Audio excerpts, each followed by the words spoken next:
പിറന്ന് ദിവസങ്ങൾക്കുള്ളിൽ പാൽ ചുരത്തി പശുക്കിടാവ്. തൃശൂർ മാന്നാമംഗലം സ്വദേശി സ്കറിയയുടെ വീട്ടിലാണ് സംഭവം. ജനിച്ച് 3 ദിവസത്തിനു ശേഷമാണ് പശുക്കിടാവ് പാൽ ചുരത്തി തുടങ്ങിയത്. സ്കറിയയുടെ HF ഇനത്തിൽപ്പെട്ട തള്ളപ്പശുവിൻ്റേത് കടിഞ്ഞൂൽ പ്രസവമായിരുന്നു. കിടാവിന്റെ വീർത്താകിട് പരിശോധിച്ചതിൽ നിന്നാണ് പാൽ നിറഞ്ഞതാണെന്ന് കണ്ടെത്തിയത്. തുടർന്ന് വെറ്റിനറി ഡോക്ടർ എത്തി സംഭവം സ്ഥിരീകരിച്ചു. തുടർന്ന് ഡോക്ടർ അകിട് പിഴിഞ്ഞ പാൽ പുറത്തു കളയുകയും ചെയ്തു.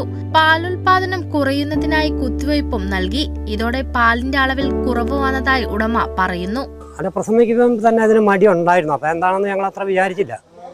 അത് കഴിഞ്ഞ് ഞങ്ങൾ 2 ദിവസം കഴിഞ്ഞപ്പോഴാണ് മടി ഒന്നോടെ വലുതായി. അപ്പോഴാണ് ഞങ്ങളിവിടെ വേഗം തന്നെ ഡോക്ടർ വിളിച്ചത്. ഡോക്ടറെ അത് പിടിച്ചു നോക്കിയിട്ട് കറന്നപ്പോൾ ഡോക്ടർ പറഞ്ഞു പാലാന്ന് പറഞ്ഞു.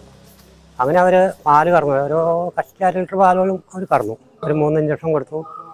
ഇനി വേറൊരു ഗുളിക എഴുത്തുണ്ട്, അതുകൂടെ പാല് നിൽക്കാനായിട്ടല്ല, ഈ പാല് നിൽക്കില്ല എന്ന് പറഞ്ഞത്. സംഭവം അറിഞ്ഞ നിരവധി ആളുകളാണ് പശുക്കിടാവിനെ കാണാൻ സ്കറിയയുടെ വീട്ടിലേക്ക് എത്തുന്നത്.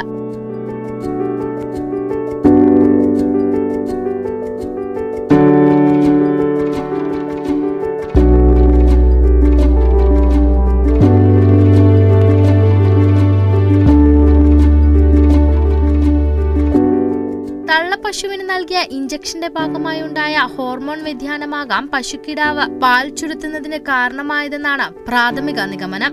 എന്നാൽ ഇക്കാര്യത്തിൽ വ്യക്തത വരുത്താൻ കൂടുതൽ ശാസ്ത്രീയ പഠനം ആവശ്യമാണ്. Kerala vision news, Thrissur.